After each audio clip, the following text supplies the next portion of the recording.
February 2026. The Mexican Riviera, sun, sand, and the promise of summer. In just a few months, this country was set to host the world. The FIFA World Cup, the biggest stage on earth. Millions of fans, billions of dollars, a celebration of global unity. But in the mountains of Jalisco, a different kind of storm was brewing. And on February 22nd, the storm made landfall. His name was Nemesio Oseguera Cervantes. To the world, he was El Mencho. To the Mexican government, he was public enemy number one. Delta 1. Hey, ¿quién habla? Mira bien, hijo de tu puta madre. Soy Mencho, güey. Relaja tu puta gente a la verga. Soy Mencho, güey. Relaja tus putas partidas, si no te voy a partir tu madre, tienes toda tu bola de perros. Te tengo identificado 30 güeyes. Hasta tus putos perros te voy a matar si no te relajas, güey. ¿Cómo ves? Ya está, señor, ahorita los bajo. For a decade, he evaded capture. His cartel, the Jalisco New Generation, known as CJNG, became the most powerful criminal organization in Mexican history. They don't just smuggle drugs. They control territory. They control people. They control fear. Then, at dawn, in the remote town of Tapalpa, Mexican special forces found him. The firefight lasted minutes. When the smoke cleared, El Mencho was dead. 6 of his lieutenants lay beside him.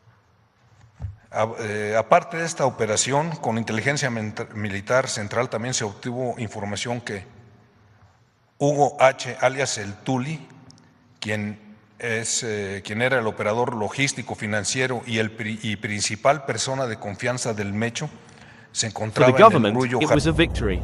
For the cartel, it was a wound that demanded blood.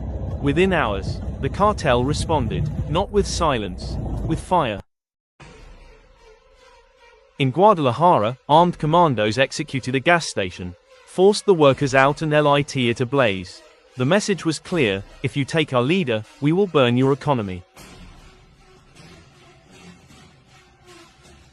Roadblocks ignited across the state. Highways became war zones. In Puerto Vallarta, the airport grounds were a halt. Airlines cancelled flights. Tourists were ordered to shelter in place. The Mexican Riviera had become a lockdown zone. But in the chaos, a moment of strange humanity emerged. At a taco stand in Guadalajara, a fire raged just feet away.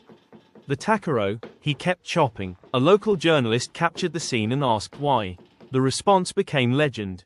You still have to eat breakfast. The internet fell in love with the man who refused to be terrorized. But then, something didn't add up. The violence online started to outpace the violence on the ground.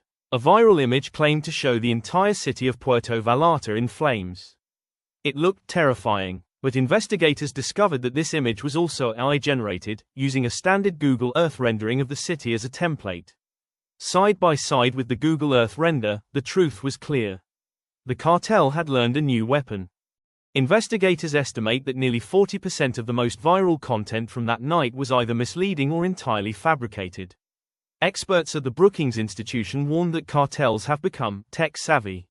They're using AI to generate fear faster than the military can contain it. Mexican President Claudia Sheinbaum addressed the nation, calling out the digital warfare. Quote, "There is a lot of badly intentioned news, looking to generate terror. The enemy," she warned, "now exists in 2 worlds, the physical and the digital." And that brings us to the question the world is asking. What happens now? The 2026 World Cup is weeks away. Mexico City is set to host the opening match. But the images of burning cars and fleeing tourists are seared into the global consciousness. Online, rumors spread that FIFA would pull the games, move them to the United States or Canada. The hashtag trended. The panic spread, but officially, it's false. FIFA has made no such announcement. The reality is more complex. The violence was real, the fear was justified, but the cartel's ultimate goal wasn't just to burn buildings. It was to break the spirit of an entire nation ahead of its moment on the world stage. And yet, the taquero kept working. The violinist kept playing. Life, in its stubborn, beautiful way, continued. The death of El Mencho was a victory. But the aftermath revealed a new reality. The battlefield has shifted. Today, a single AI image can cause more panic than 100 armed men. The cartels are learning to fight with pixels as well as bullets.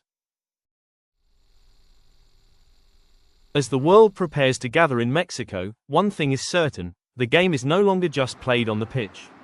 It's played in our feeds, in our minds, and in the images we choose to believe.